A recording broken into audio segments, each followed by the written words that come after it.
आइए,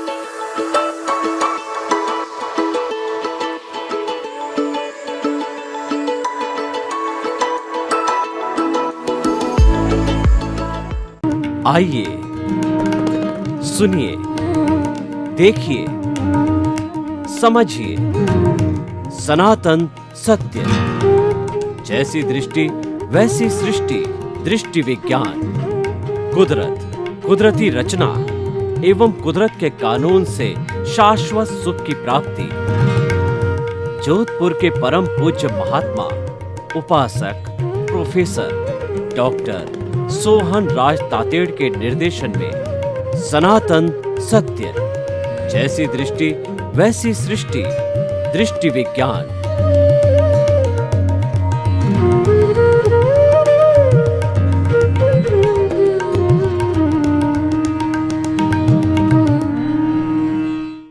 भाई और बहनों, मातृशक्ति को नमन।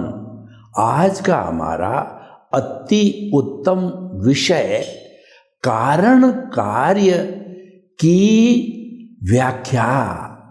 देखिए, ये सृष्टि का नियम है, without cause there is no effect at all.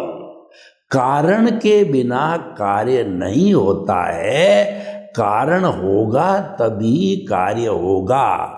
कारण जो है वह जो है साधन है और कार्य है वह सिद्धि है। मैं आपको इस सिद्धांत को, जो यूनिवर्सल ट्रुथ है, सार्वभौम सत्य है, सनातन सत्य है, उसके बारे में आपको कई उदाहरणों से इसको जो है वह स्पष्ट करूंगा। पहले तो मैं आपको बता देना चाहता हूं कि हमारा ये कार्यक्रम सनातन सत्य, यूनिवर्सल ट्रुथ, सार्वभौम सत्य है, जो कि सृष्टि की अल्टीमेट रियलिटी, इस ब्रह्मांड के समस्त रहस्यों को आपको बताता है। और हमारा आधार है कुदरत, कुदरती रचना और कुदरत का कानून। कुदरत के ऊपर कोई नहीं होता, कुदरत अल्टीमेट है और कुदरत है वो सनातन है, वो यूनिवर्सल है। दूसरा ये है कि ये हमारा दृष्टि विज्ञान है। दृष्टि विज्ञान का अर्थ है कि दृष्टि बदलो सृष्टि नहीं, नजर बदलो नजरिया बदलेगा, दिशा बदलो दशा बदलो, दिशा बदलो दशा बदलेगी। यानी कि हम इस पूरे हमारे इस कार्यक्रम के अंदर किसी व्यक्ति का क्या धर्म है, वह क्या कार्य करता है, और वह किस परिवार से है, वह किस भाषा से है, उसका क्या लिंग है, वह किस प्रदेश का रहने वाला है, वह किस जाति का है, वह किस वर्ण का है, हम इससे बिल्कुल रिलेटेड नहीं है। वो सारा सृष्टि बदलने का कार्य होता है। मन वचन काया को बदलना, धर्मांतरण कराना और जो है लाइफ स्टाइल को बदलना। हम तो मात्र जो है दृष्टि बदलने का काम करते हैं। और हमारी मान्यता है कि दृष्टि बदल गई तो सृष्टि ऑटोमेटिकली बन जाएगी। दृष्टि बदलने का अर्थ क्या हुआ कि आपकी जो रॉन्ग बिलीफ है उसको समाप्त करके हम आपके भीतर राइट बिलीफ बैठाते हैं। यानी मिथ्या ज्ञान, मिथ्या दर्शन को मिटाकर हम आपको सम्यक ज्ञान, सम्यक दर्शन देते हैं, जो कि हमारी आत्मा का गुण है। हम देते क्या हैं, वो तो ऑलरेडी एम्बेडेड है हमारे अस्तित्व में, हमारी आत्मा में।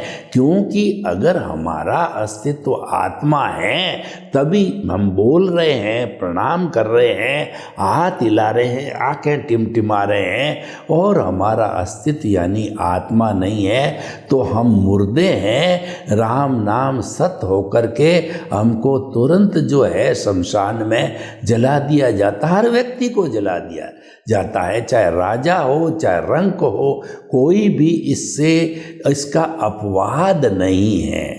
तो भाई और बहनों, हम आपको कारण कार्य का जो सिद्धांत बताना चाहते हैं, वो सिद्धांत आप देखिए कि जो लोच वाली तालाब की जो चिकनी मिट्टी है वह कारण है।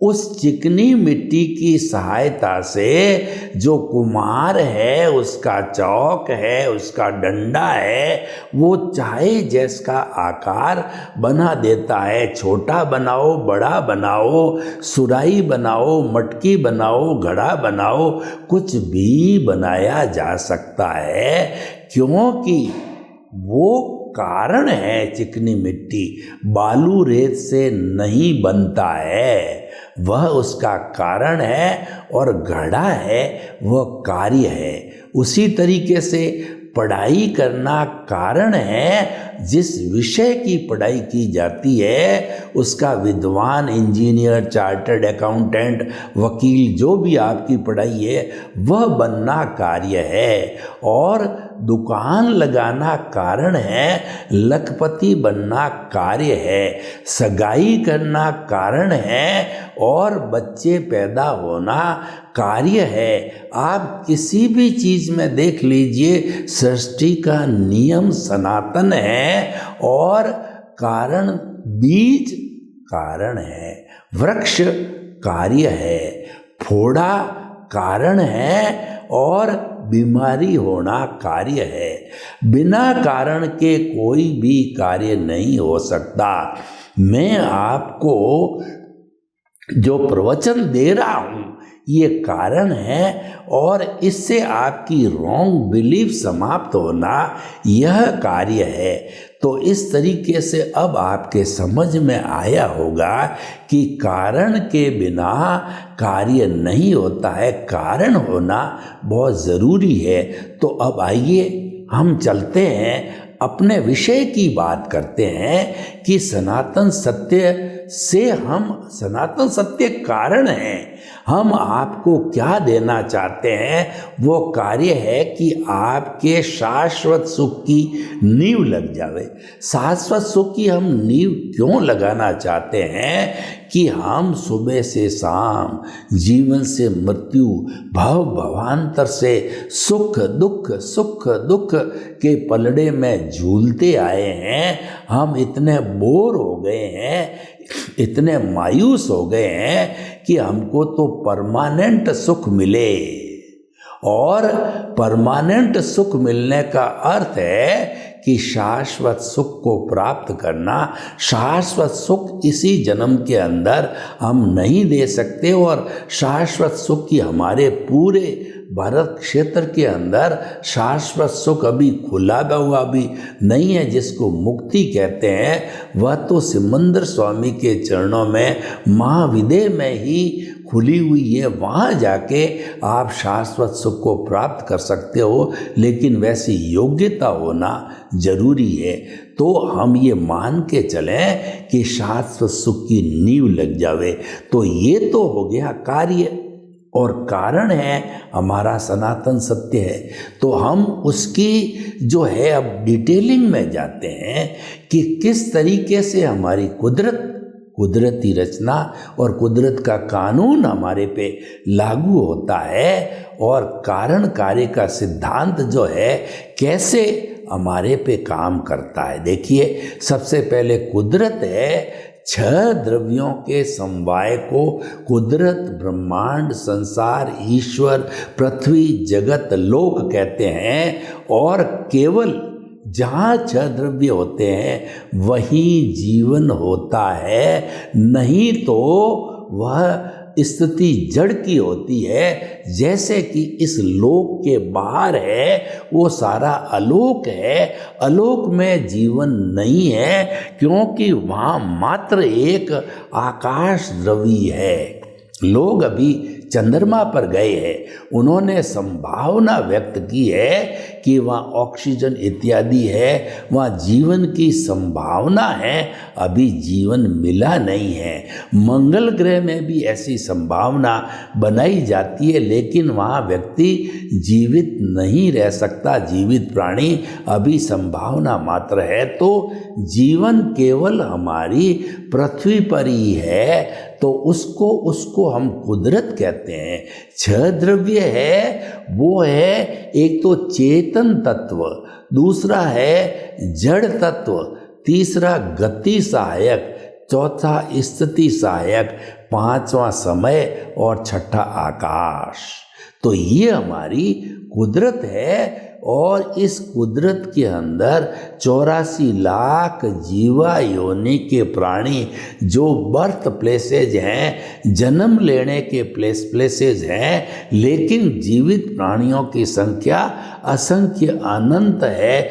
वो सभी इसी कुदरत के अंदर जन्म लेते हैं, अपने कर्म भोगते हैं और मन वचन काया की सब क्रिया करते हैं, और जब आयुष्य समाप्त हो जाता है तो तेरा तुझको अर्पण इसी कुदरत में वापस अर्पित करके, और पृथ्वी में, जल में, अग्नि में, वायु में और आकाश में पंचभूत का पुतला पंचभूत में विलीन होकर के फिर दूसरी गति, जाति और स्थिति उसके अंदर चला जाता है। गीता कहती है कि जिस प्रकार से एक व्यक्ति पुराने फटे हुए वस्त्रों को त्याग देता है, उसी तरीके से आत्मा आयुष्य की समाप्ति पर एक शरीर जब जर्जर होता है, उसको छोड़ करके दूसरे शरीर में कर्म भोगने के लिए चली जाती है।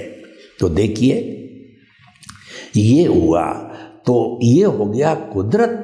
और ये कुदरत की जो अवस्थाएं बदली, अवस्थाएं किसे कहती है? सुबह होती है, शाम होती है, दोपहर होती है, शाम होती है, और हम जन्म लेते हैं, फिर पहले बाल होते हैं, फिर उसके बाद में जो है हम किशोर होते हैं, फिर युवा होते हैं, फिर प्रौढ़ होते हैं, और फिर वृद्ध होते हैं, और एक दिन चले जाते हैं। और ये अवस्था है। कलर पहले गहरा होता है, फिर फीका पड़ता है, फिर और फीका पड़ता है। पत्ता जो है पहले जब खिलता है तो हरा होता है, पतझड़ आती है तो पीला पड़ जाता है, और उसके बाद में वो गिर जाता है। तो ये सारी अवस्थाएं विनाशी है, अवस्थाएं जड़ है, अवस्थाएं जाने के लिए आती है कि हमारा आयुष्य समाप्त हो रहा है, हमारा धन खर्च हो रहा है, हमारे शरीर की ताकत घट रही है, और जो हमारे माता पिता जो है उनकी उम्र कम हो रही है, और हर संजोग के साथ में वियोग जुड़ा हुआ है। तो ये संजोग तो कारण है और वियोग कार्य है। हर एक के अंदर एक ही कुदरत का कानून, सनातन सत्य लागू होता है, लॉ ऑफ द नेचर लागू होता है, और इसको नकारा नहीं जा सकता है। ये यूनिवर्सल ट्रुथ होता है। तो अवस्था मात्र जो है, ये छह द्रव्यों की अवस्था होती है, जिसको कुदरती रचना कहते हैं। कुदरती रचना का अर्थ क्या है कि हम घूम रहे हैं, ये कुदरती रचना। हम खाना खा रहे हैं, ये कुदरती रचना। हम सो रहे हैं, ये कुदरती रचना। बैंड बाजे बज रहे हैं, ये कुदरती रचना। मकान गिर रहा है, ये कुदरती रचना। सुनामी आ रहा है, ये कुदरती रचना। एक पार्टी जीत रही है, ये कुदरती रचना। दूसरी पार्टी हार रही है, ये कुदरती रचना। हमारे ये जो 5 इंद्रियां हैं, उन 5 इंद्रियों से हम जगत को देखते हैं। खुली आँख से जो दिखाई देता है वो सब अवस्था है, वो सब कुदरती रचना है। तो देखिए, कुदरत कुदरती रचना। और कुदरत का कानून क्या है? कुदरत का कानून एक प्राकृतिक रूप से काम करता है और एक इंडिविजुअल यानी जो जीवित प्राणियों पे लागू होता है। प्राकृतिक रूप से क्या है कि सूर्य समय पर उगता है, समय पर अस्त होता है, समय पर रात होती है, समय पर दिन होता है, समय पर तारे उगते हैं, समय पर चंद्रमा उगता है, और सर्दी गर्मी बरसात समस्त ऋतुएं समय पर आती है। सारा प्राकृतिक रचना है, वो कुदरती रचना है और वो बदलना है, कुदरत का कानून है। और व्यक्तिगत रूप से जो लागू होता है वो होता है मन वचन काया तथा उससे जुड़ी हुई हर अवस्था मात्र कुदरती रचना है और वह व्यवस्थित है, यानी कि संसार को चलाने वाली कुदरत है, उसका एक विभाग जो इंडिविजुअल स्तर पर काम करता है उसको व्यवस्थित शक्ति कहते हैं। साइंटिफिक सर्कमस्टेंशियल एविडेंसेस करते हैं जो द्रव्य क्षेत्र काल भाव के आधार पर जो है जैसा उपादान होता है, जैसा कारण होता है, वैसा संयोग जुटाती है। संयोग जुटाना कार्य है, उपादान है वह जो है वो कारण है। व्यक्ति के भाव कर्म है वो कारण है और व्यक्ति के द्रव्य कर्म है वह कार्य है। तो इस तरीके से धीरे धीरे आपको ये सिद्धांत एकदम क्लियर होता चला जाएगा।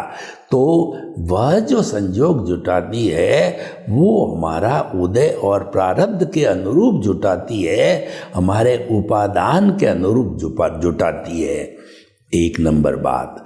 अब जो है हम ये देखते हैं कि हमने ये सारा सिस्टम समझा कुदरत के कानून का, और देखिए कि हमारा जन्म से मृत्यु तक जो है हम जो जीवन जीते हैं ये पिछले जन्म का कारण है।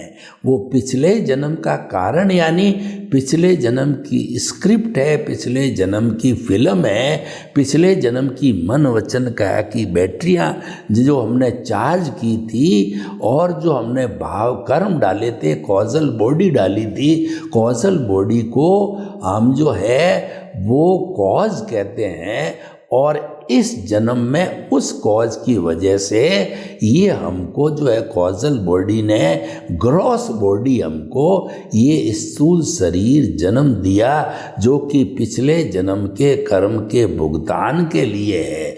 मूल तो भुगतान जो है कैसे होगा, जो कॉजल बॉडी के अंदर समय समय पर पिछले जन्म में जो व्यक्ति था, हमारी जगह में सोहन राज हूँ तो यशवंत राज था, उसने भाव डाला, उसने कॉजल बॉडी तैयार करी और आयुष्य के अधीन वह तो मर गया और मैंने जन्म लिया और मैं जन्म करके उसको भुगत रहूँगा।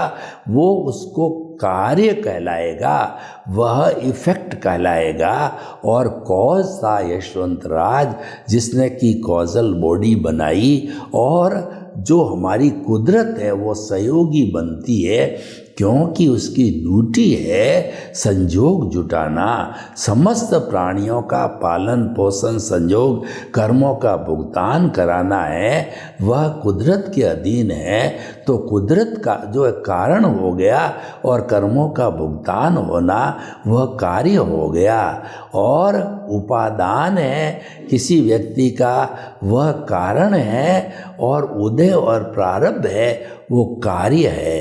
तो इस तरीके से जो है ये सिद्धांत काम करता रहता है और हम अपने कर्मों को भोगते रहते हैं। लोग कहते हैं कि मुझे दुनिया का नंबर 1 बनना है तो मैं पुरुषार्थ नहीं करूँगा तो पीछे रह जाऊँगा। सही बात है, आप सुबह से शाम तक, जन्म से मृत्यु तक जो भी कर रहे हो वह पुरुषार्थ तो है ही, हम भी मानते हैं। हमने उसको रिलेटिव पुरुषार्थ कहा है क्योंकि वो संसार को बढ़ाने वाला पुरुषार्थ है, और उसको अज्ञान भी कहते हैं। अज्ञान को कभी बुरा नहीं मानना है क्योंकि अज्ञान है वह राग द्वेष वाला अज्ञान कहलाता है। और अज्ञान ही राग द्वेष है जो कि संसार का कारण है। कारण और कार्य की बात करें तो संसार के अंदर राग द्वेष कारण है। जब हम बार बार जन्म लेते हैं तो यह कार्य हो गया, तो इसलिए जो है वह अज्ञान कहलाता है। तो हमें जो है वो मानव जीवन है वो अति दुर्लभ मिला है।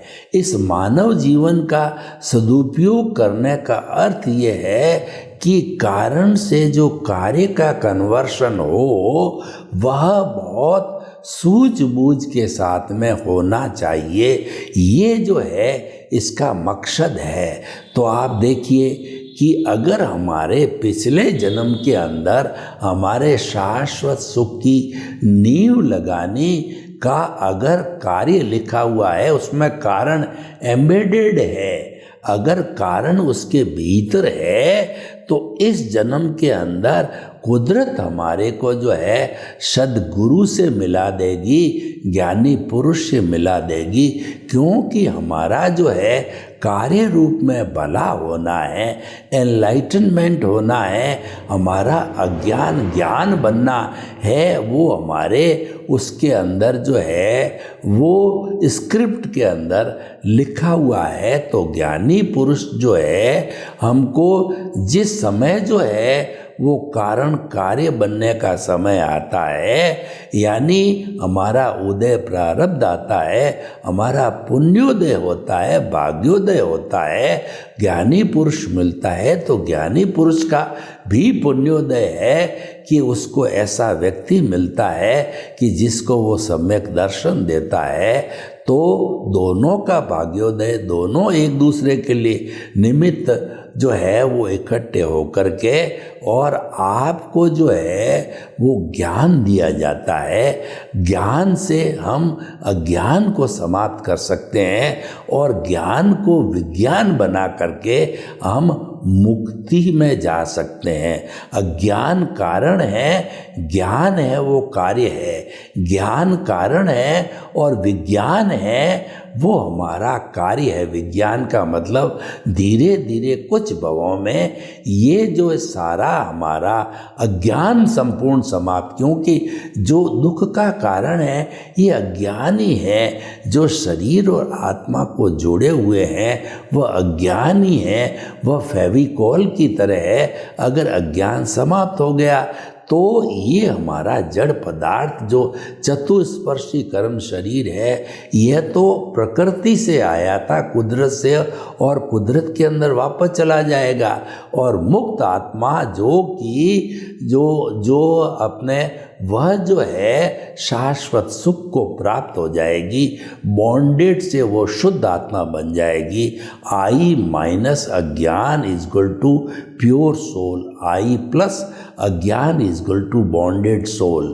तो जो है हम बॉन्डेड इसलिए हैं कि इसके साथ हमारे इसके आई प्योर सोल के साथ में अज्ञान जुड़ा हुआ है। तो इस तरीके से भाई और बहनों हम जो है जो अज्ञान से ज्ञान और ज्ञान से विज्ञान की प्राप्ति करके शाश्वत सुख को प्राप्त करते हैं। तो आइए आप जो है हम ये आगे देखते हैं कि ज्ञानी पुरुष ने हमको ज्ञान दिया। ज्ञान देने का अर्थ क्या कि हमारा जो दर्शन मोनीय है, जिसकी अनंतानुबंधी कषाय प्रकृति है, वो ही कर्म बंधन यानी वही अज्ञान को पैदा करने का कारण है। दर्शन मोनीय कारण है और अज्ञान कार्य है।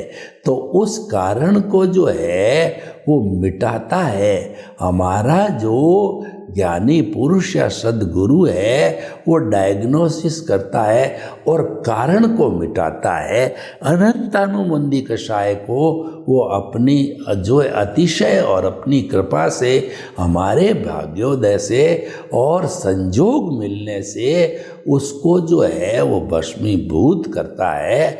भस्मीभूत होकर के हमें उस वक्त एनलाइटनमेंट होता है, हमारे भीतर एक प्रकाश होता है, एक ज्योति होती है, और उस ज्योति के अंदर कई परिवर्तन होते हैं, वो हमारा पुनर्जन्म है। उसमें सबसे पहला परिवर्तन तो ये है कि हमको कर्ता पद से हटा करके कर्ता पद पर जन्म जन्मांतर से चौकड़ी लगा करके के उस गुफा का गेट बंद कर दिया और उसके ऊपर एक बड़ा सा क्रॉस लगा दिया, डेंजर लिख दिया उसके ऊपर, जैसा कि बिजली बोर्ड के पावर हाउसेस के अंदर होता है, खोपड़ी लगा देते हैं और वहाँ पे एक जो है वो लकड़ी, एक जो है वो हड्डी की जो है खड़ी कर देते हैं और डेंजर लिख देते हैं। इसका अर्थ हुआ कि भीतर जाओगे तो भस्मीभूत हो जाओगे आप। 33 और 11 की लाइन चल रही है, तो हमको कर्तापन हमेशा हमेशा के लिए समाप्त करके और हमको निमित्त बना देते हैं। तो निमित्त जो बनता है उस वक्त हमारे बहुत से परिवर्तन होते हैं।